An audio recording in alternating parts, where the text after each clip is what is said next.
Assalamualaikum warahmatullahi wabarakatuh. Selamat pagi semua, nama saya Sonia Ramadhani dari program studi PJJ Manajemen.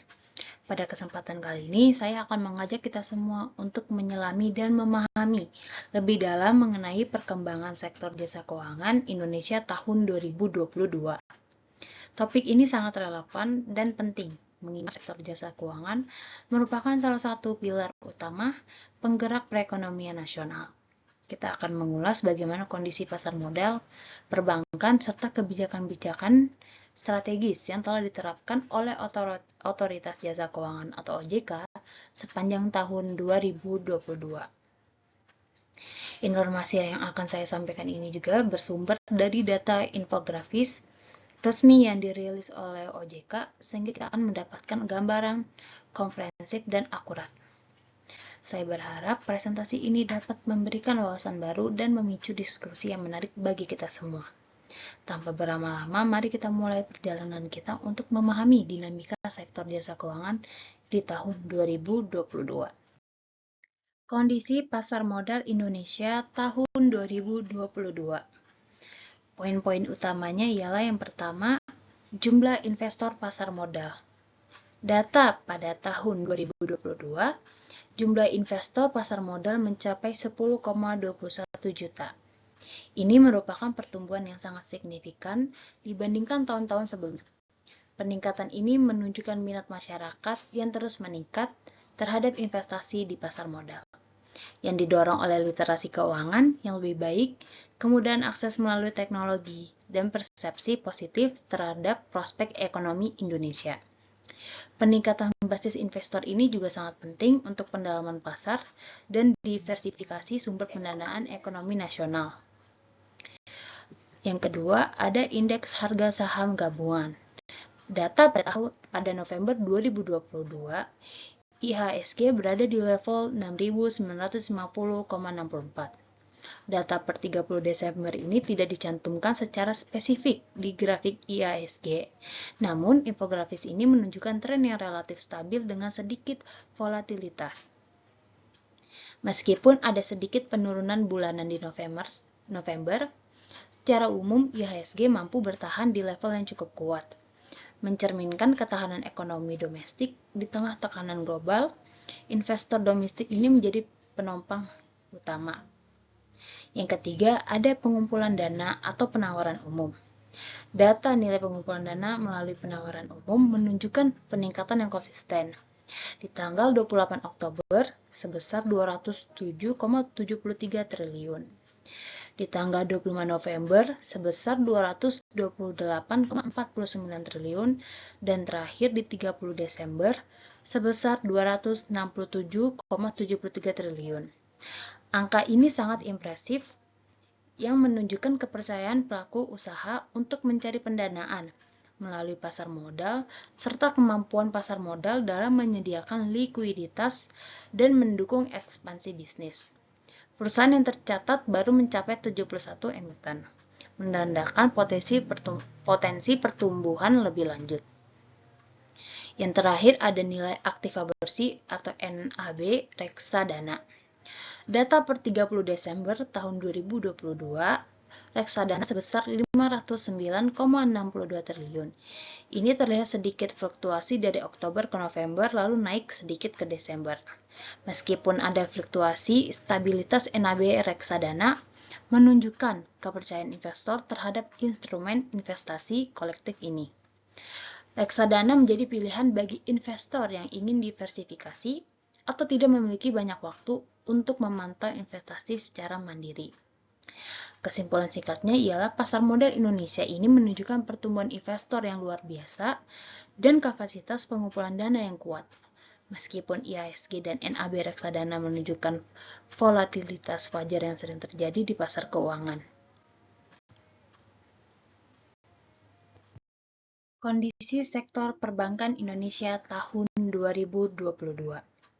Poin-poin utamanya ialah pertama, pertumbuhan kredit perbankan. Data per November tahun 2022, kredit perbankan tumbuh hingga 11,16% year on year, nominalnya mencapai 13,96 triliun dengan peningkatan sebesar 6,347 triliun. Pertumbuhan 2 digit ini sangat kuat dan menunjukkan pulihnya permintaan kredit dari berbagai sektor ekonomi. OJK menyebutkan bahwa peningkatan ini didorong oleh sektor rumah tangga dan investasi. Ini mengindikasikan ekspansi ekonomi dan aktivitas bisnis yang membaik. Yang kedua, ada pertumbuhan dana pihak ketiga atau DPK. DPK tumbuh 8,76% YoY per November tahun 2022 mencapai 7,974 triliun. Pertumbuhan DPK ini meskipun sedikit di bawah pertumbuhan kredit, menunjukkan kepercayaan masyarakat dalam menyimpan dananya di perbankan. Ini juga menjadi basis likuiditas bagi bank untuk menyalurkan kredit. Yang terakhir, ada rasio kerja atau implisit dari data.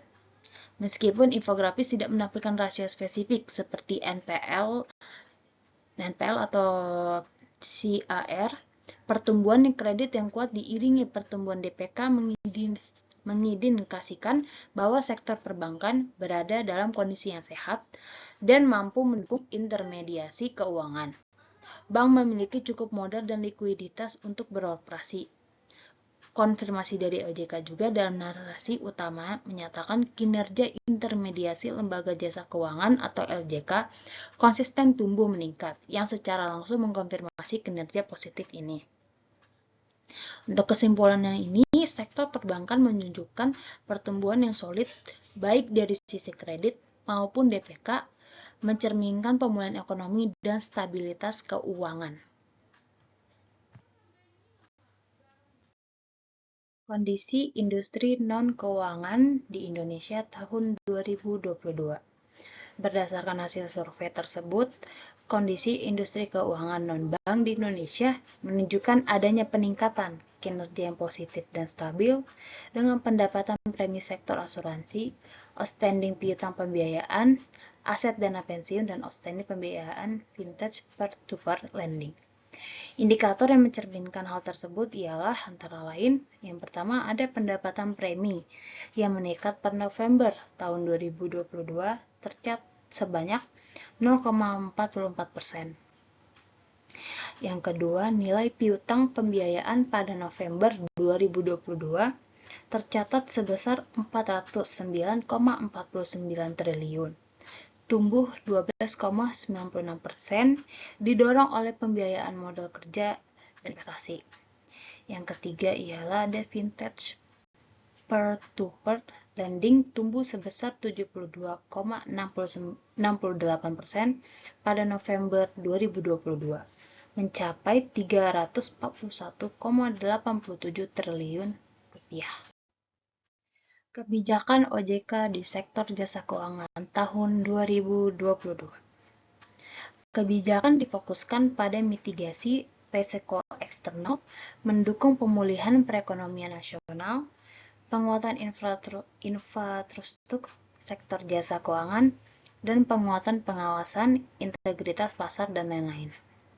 Yang pertama itu peningkatan pengawasan terhadap risiko-risiko yang dapat mempengaruhi stabilitas sektor keuangan. Yang kedua, memperbarui peraturan dan melaksanakan pengawasan yang lebih ketat terhadap jasa keuangan untuk memastikan kepatuhan terhadap peraturan yang berlaku. Program Edukasi dan Perlindungan Konsumen tahun 2022. Poin utamanya yang pertama ada edukasi keuangan. Implikasi dari infografis peningkatan jumlah investor pasar modal menjadi 10,21 juta tidak lepas dari upaya edukasi.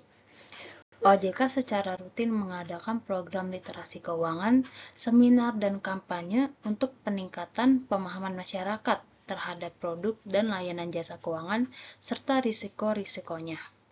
Yang kedua itu ada penguatan literasi kebijakan moneter global.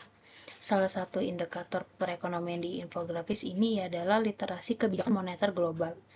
Ini menunjukkan OJK juga berusaha meningkatkan pemahaman publik tentang isu-isu makroekonomi yang mempengaruhi sektor keuangan. Untuk perlindungan konsumen sendiri, OJK juga telah menangani sejumlah pengaduan terkait jasa keuangan. Meskipun tidak ada angka spesifik disebutkan bahwa ada penanganan pengaduan. OJK juga memiliki unit khusus untuk penanganan pengaduan konsumen. Ini mencakup mediasi sengketa antara konsumen dan LJK, serta penindakan terhadap LJK yang melanggar hak-hak konsumen atau melakukan praktik yang merugikan. Implikasi mengenai penjualan piutang kredit yang lebih tinggi setelah restrukturasi mengindikasikan tantangan dalam perlindungan konsumen terkait penanganan kredit macet, di mana OJK perlu hadir untuk memastikan hak-hak debitur terlindungi. Dari diskusi dan pemaparan yang telah saya sampaikan, dapat kita simpulkan bersama bahwa sektor jasa keuangan Indonesia tahun 2022 menunjukkan ketahanan dan pertumbuhan yang luar biasa di tengah berbagai tantangan global. Ini adalah cerminan dari kerja keras semua pihak, mulai dari regulator seperti OJK hingga para pelaku industri dan masyarakat investor. Penting bagi kita untuk terus mendukung dan memahami sektor ini, karena stabilitas dan pertumbuhannya akan sangat berpengaruh pada kemajuan perekonomian bangsa kita. Mari kita terus tingkatkan literasi keuangan dan manfaatkanlah instrumen keuangan secara bijak. Terima kasih banyak atas maaf.